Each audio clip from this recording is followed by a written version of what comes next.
Howdy everybody. Mike, your tough act to follow. I apologize that some of my information today overlaps, Mike, because we didn't have time to really coordinate. You put a lot of bricks down. I've got some mortar to fill in here. So, anyhow, I just want to put this title up here. Wolves are here to stay. They're not going away anytime soon. So. If you don't like wolves in the environment, you're probably going to be kind of unhappy because I don't see the process reversing. When you think about the wolf reintroduction, that was a congressional act. So I kind of tell people it took a congressional act to get them here, and it's probably going to take a congressional act to get rid of them. So in the meantime, what are we going to do with the wolves we have? And Mike's laid down a good foundation. I'll see if I can do this without screwing something up.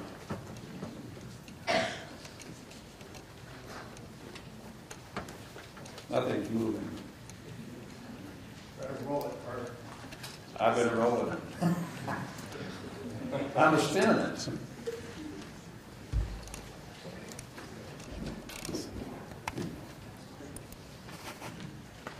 What did you do?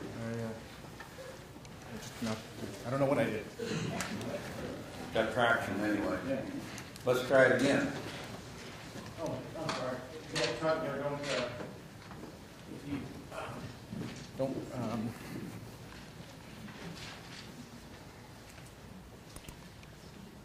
Try not to move it onto the screen so you get the pointer. This could be mission impossible. Donnie's going to have to stand here and... I'll do that if I need to. Go ahead, try it again. Just roll it. You push down. Oh. No? Here, that's all do it. Okay, here we go. All right, so anyway, just back up a little bit for those of you who are not aware that wolves and humans were some of the most widely spread mammals on the face of the earth. And through cruder methods than we have now, European settlers, as they came from east to west on the North American continent, we were able to eliminate tens of thousands of wolves. And by the 1930s, they were pretty much gone from the lower 48 states, parts of southern Canada, and actually just a residual population in northern Minnesota. So killing wolves, humans are capable of eliminating them if we need to. I'll get this down here. Okay, if you haven't read this plan, I can actually tell you in the last couple of days in my travels, I've been able to read your state plan once again. I got to comment on it when it was being written. I think it's a really good plan. It's comprehensive. It covers just about everything you can talk about with wolves. Probably the disagreement might come in how many wolves you decide to have in the state of Washington, but the plan is done, and the decisions have been made for your recovery goals, which Donnie, I think, will talk about. Okay, Mike has talked about most of this too. I just want to reiterate 1,700 wolves now, 287 packs, 109 breeding pairs. But what we have learned over the last 30 years I've worked with wolves are that they're a very prolific and a very resilient animal. And Mike has said that over and over in many ways. If you want to keep wolves alive, we just keep people from killing them because that's usually the primary source of mortality. But in the face of a globe that's full of humans, where wolves can find space, adequate food, they fill in and they're successful. And all the wolves that we've dealt with over the last decades, every time we got our hands on one, we put a radio collar on it because we can learn a lot. If you have a wolf in your hand, which will hang a collar on it. At the time, it was a going thing because we had to measure all these stats that Mike talked about. How many wolves do we have? Where do they live? What's their home range and territory? And are we approaching recovery? Okay, one of the big disputes, again, most of my talks, at one point or another will remind you that sometimes we don't have a wolf problem, we have a people problem. And that's what it really boils down to. Where are wolves going to live? Who's got to live with them? Whose backyard are they going to be in? And the good qualities and bad qualities of wolves. But I just want to mention a couple of terms. When we went to college, we learned about biological carrying capacity. We talk about if you have a certain species of animal and it has space, food, water, and all its requirements, that space can produce the biological carrying capacity of that species. However, with wolves, they're in a very small portion of their forming range in the lower 48 states. But because of humans and human presence and the potential conflict with people, whether we like it or not, we're dealing with social carrying capacity. And that's another word for tolerance. How many can we tolerate in a certain amount of space where we as humans decide that there's too many or not enough? But in many places, like Mike mentioned, wolves probably just never going to fit in. And we just don't want to push that. Let's put them where they can survive and allow them to survive in those kind of places. And I think a lot of people had different outlooks on the outcome of success with wolf recovery and viability, because I think a lot of people to this day still think we recovered them to look at them. We recovered them because we destroyed them back turn of the century. They're back in their rightful place. They were here first. And a lot of folks, I think, can't grasp the concept that because of social carrying capacity, through animal control agencies or through hunting and trapping, that wolves are going to be managed like most other species. So there's two expectations. At first it was mostly, let's look at wolves, because we had to get through the delisting process. They are delisted now, and they are being hunted, and they're being trapped. And so there's another segment of society that are enjoying, I guess, the success of recovery by putting a wolf on their wall. Okay, I just emphasize this all along through my career. Try to stick to the science, try and stick to the facts, and deal with what I perceive to be the truth. And they're through misunderstanding, fear, and distrust, which we have an awful lot of that yet today in the human population. We just got to be careful that we're not managing wolves anecdotally. In other words, something happens, that situation is taken before the lawmakers, and suddenly we're writing a bill or we're creating a rule or a policy based on a story that may not be substantiated, or worse yet, it may not be it would be the rule instead of a rare situation. So I'm probably stammering about this, but you can't believe how many times that we react to situations that are abnormal, unusual, and not the common occurrence, and yet suddenly we want to go after that with some kind of management rule. By the way, I was going to mention that in all my years working with wolves, I haven't had them try to attack me, but there's some folks that go out in a week or two and have them chase them out of the woods. And sometimes I call that anecdotal. All right. My background in wolf recovery is I've been kind of a conflict resolution specialist. For 10 years in the Northern Rockies, I was a wolf management specialist. My job was to look at dead livestock, anything that had wolf attached. My job was to go out there and examine the animal and determine, did a wolf kill it? And if a wolf didn't kill it, what predator did? And if the predator didn't do it, they die from birthing problems, digestive issues, old age, accidents, lightning, poison vegetation, and the list goes on. And while it's a tough job and a kind of a wearing job, I've always enjoyed working with livestock producers and trying to get to the bottom of the conflict issue. And there's no better way to solve it than when you're face-to-face talking to each other. One of my jobs, again, was to make sure that when I said the animal didn't die from predation, people want to know, well, what did it die from? So it was essential, if you had a carcass to work with, you took the skin entirely off the animal. And what I'm looking for is trauma and hemorrhage, bruising, evidence that these animals died from some traumatic injury that could be related to predation versus just tipped over and died. Last spring, about a year from now, we did a training program here in Washington State with federal, state, county, and law enforcement folks. I think we trained up well over 200 people over a 3-day period. And I tried to convey some of my experiences and background and training to these folks, because now they're going to be having to look at these situations in Washington as the wolf population spreads. And probably the most important thing is who's ever doing these investigations needs to be non-prejudicial. I learned that way back when, that no matter what the outcome was, somebody was upset and angry with me. And after a while, I determined that it's not a popularity contest.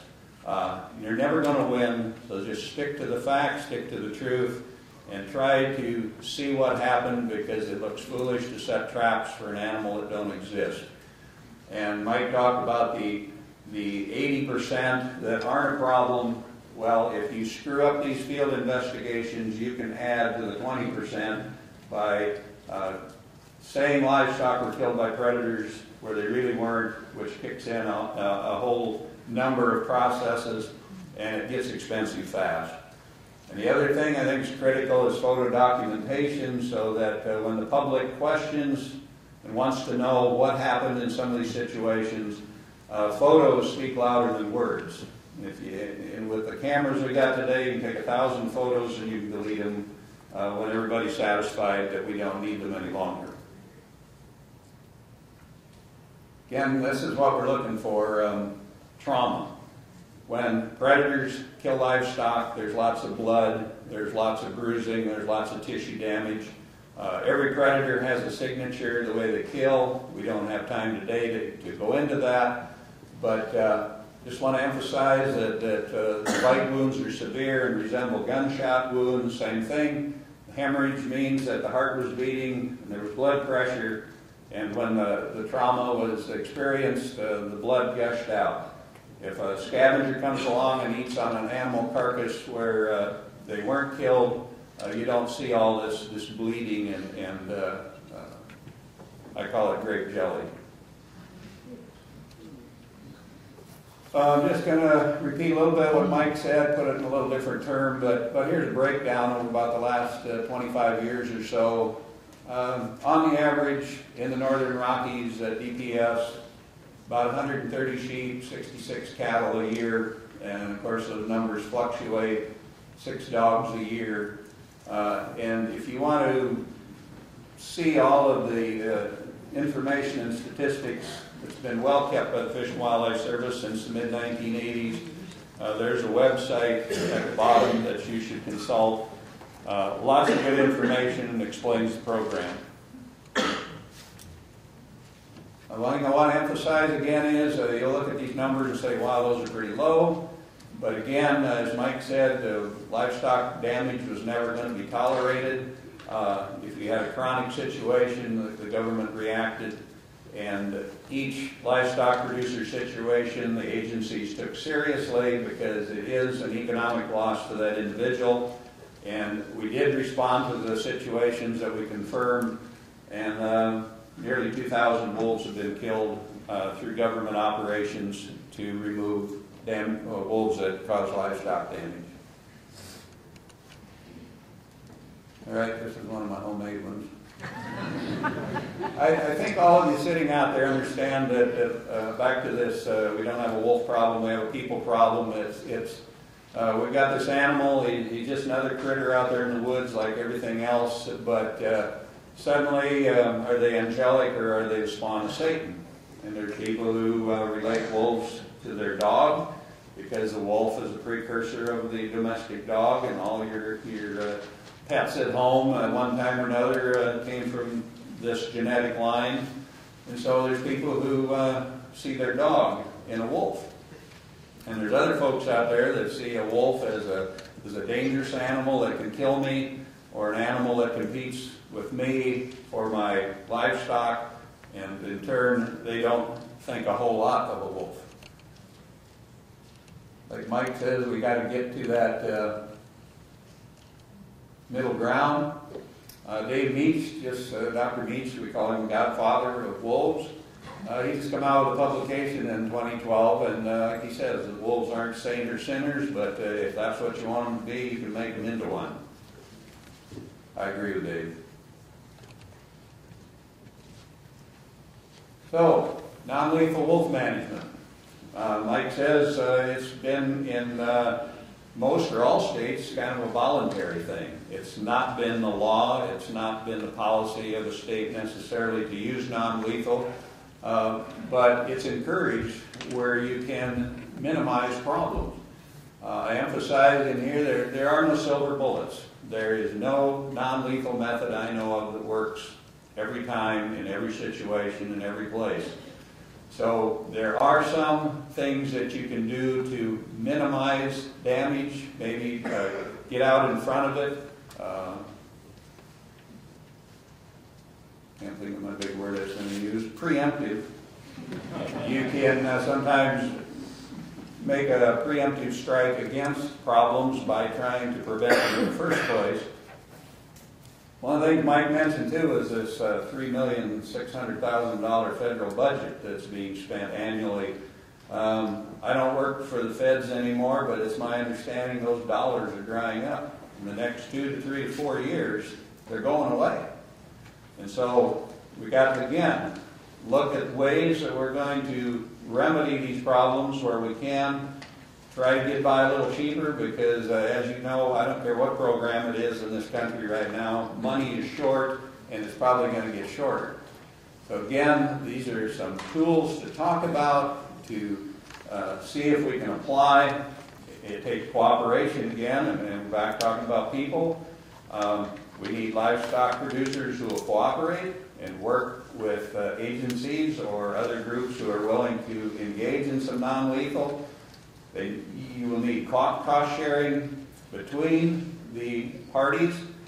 These are things people could do together instead of fighting each other. Maybe we can work together and solve some of our issues together. And as Mike pointed out over and over, wolves are doing just fine. While we're all fighting, wolves are breeding. They're prolific, they're resilient. Wolves are doing okay. Let's maybe work on our relationships a little bit ourselves. Every case is different. You can't paint it with a big broad brush and say, well, it worked at Charlie's, it's going to work at Joe's place. Not necessarily. It could be different terrain, different country, whether it's sheep, whether it's cattle, whether they're in small pens or if they're in large pastures. All those things cause variables in what you're going to do. Mike talked about flattery. And here's this list, and guard animals, guard dogs are great with sheep, but there's really not a lot of application with cattle. And of course, Mike mentioned these scare devices, sometimes fencing. Sometimes if you have a small operation, you can keep things inside a fence, and that really eliminates a lot of your problems. But when you get out in these big grazing allotments, it's a whole different world out there.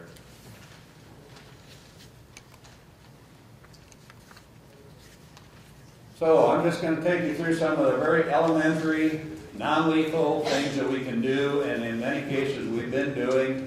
Again, sometimes such simple things work, sometimes they don't. If they don't work, and we've tried several of the tricks or several of the tools in the box, sometimes you ultimately get to the point where there is nothing to do but eliminate animals who become habituated and develop a learned behavior. It's my opinion that when you have a pack of wolves who learn to kill livestock, you really can't make that behavior go away. Once they've had the taste, once they've put beef cattle or sheep on the menu, once they've crossed that barrier where they're familiar with that prey species, normally they are killers of deer and elk. That's what they hunt. That's normally what they take. I think wolves are intimidated by livestock, but nonetheless, if the livestock are out there and you're not watching what's going on, they're going to test those cattle. Sometimes they only have to test sheep. They just go in and kill sheep. Bottom line is, though, if you're not vigilant and watching what's going on, they cross the line, you got a problem. So one of the simple tools we've been doing since day one is spank and release. And one of the first times we ever did that was Mike and I up in the 9 Mile in Montana. You have a new pair of wolves. They killed a roping steer. We trapped the wolves, put a collar on them, let them go, and for several years there was no more problems with those wolves. They just had a dose of us associated with that dead steer, and they stayed clear of livestock. The benefit of spank and release, you put a collar on a wolf, then you can see what's going on, you can see what that pack's up to, where they're living, where their territory is, and how they relate to local livestock in the area. Another real simple thing that we know works is just cleaning up attractants, cleaning up animal pits, boneyards. If there's a carcass out there on the range, it's easy food for scavengers, and wolves are scavengers. Bears are scavengers. They kill their own prey, but they also kill or feed on animals that die from other causes. I borrowed these 2 pictures from Russ Morgan. He's the wolf biologist in Oregon. And these were actual sites where wolves were attracted to rangeland, kept them in the livestock country. The wolves eventually got in trouble killing sheep. And in the meantime, Russ identified these localized sites from the collar that we put on a wolf there. And these wolves went from point to point to point on a map, and Russ says wherever those dots stopped, where they had a group of them, they put up a plane or they went out on the ground, and sure enough, animal pit, dead animal carcass. They cleaned them up, and the wolves stopped visiting that area and kind of just took it off their trip around the neighborhood. Range riders, a lot of ranches, of course, you got range riders, but maybe not as many as you used to have because for economic reasons, some of the ranches have had to cut back on the number of riders they had. I personally haven't had any experience with range riders. There's a program by Defenders Wildlife where they are trying some of this up in Montana. The other experience I've had is working with a colleague up in southern Alberta named Tim Kaminsky. They have a wildlife cooperative, about 40 ranchers working together there with Tim's leadership. And they've actually, using the range rider program, moving cattle around, trying to keep the cattle more bunched, closer together, and even moving herds of yearling cattle from one range to another to kind of avoid wolves. They've held damage down to almost nothing.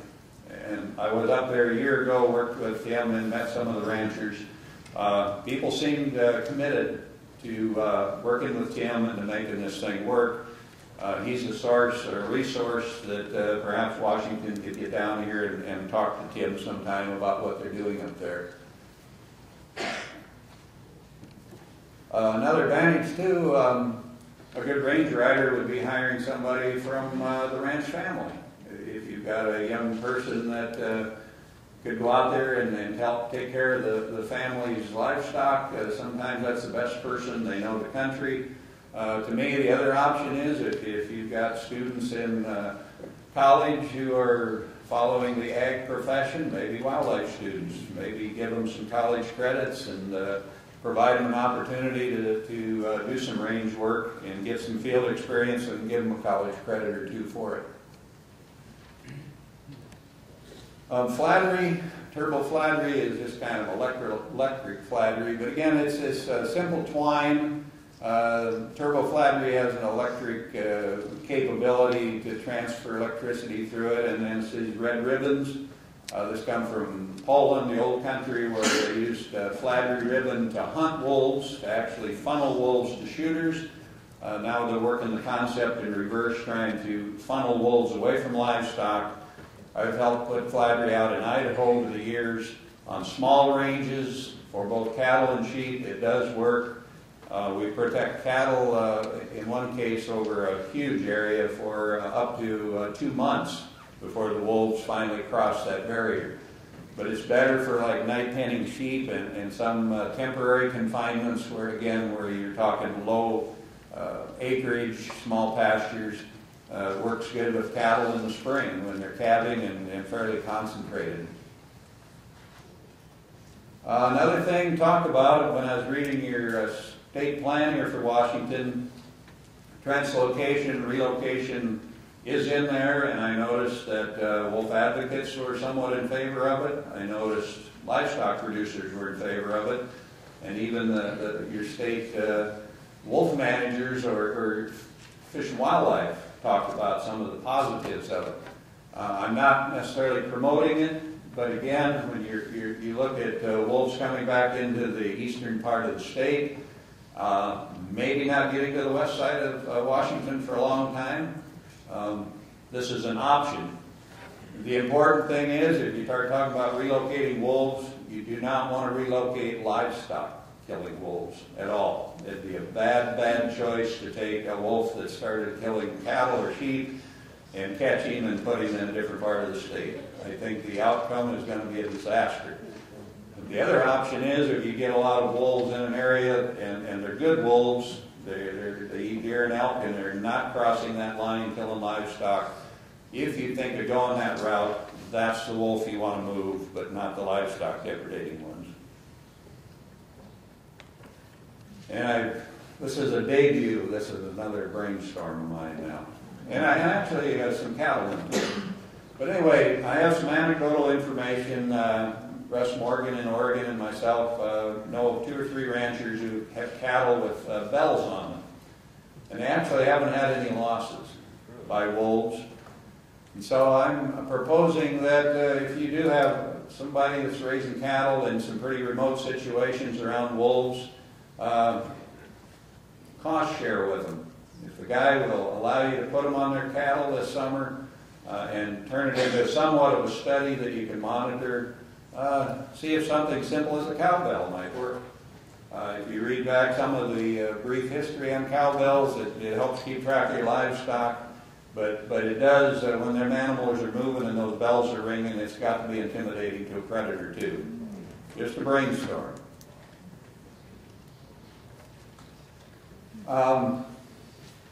Kind of in summary, lethal control, it isn't cheap. So, in my experience, very often we've been willing to spend $10,000, $20,000, $30,000 or $40,000. One time in Montana, we spent nearly $100,000 trying to kill a pack of wolves. How much could we have done with that money looking at some other alternatives before we spent that kind of money? Point being, we're very willing to spend large amounts of money to go kill them, but we're afraid to spend it in some other possible ways to achieve, good results too.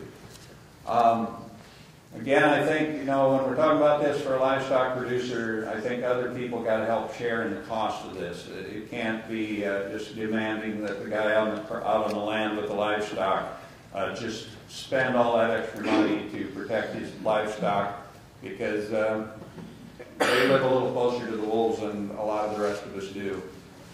Now I'm just going to jump down the bottom there on compensation too. I'm not sure compensation necessarily buys you goodwill. It's something that you can offer up. In my experience, most producers have taken the money, but never felt like this necessarily bought them anything.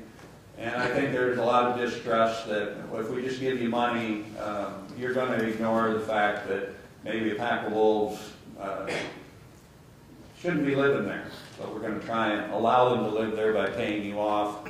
Like Mike said, in some cases, there's just places that wolves are just never going to fit in, and that's the way it is.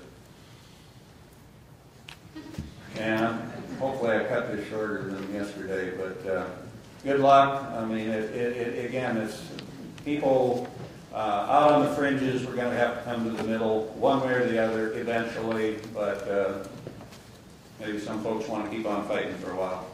Thanks.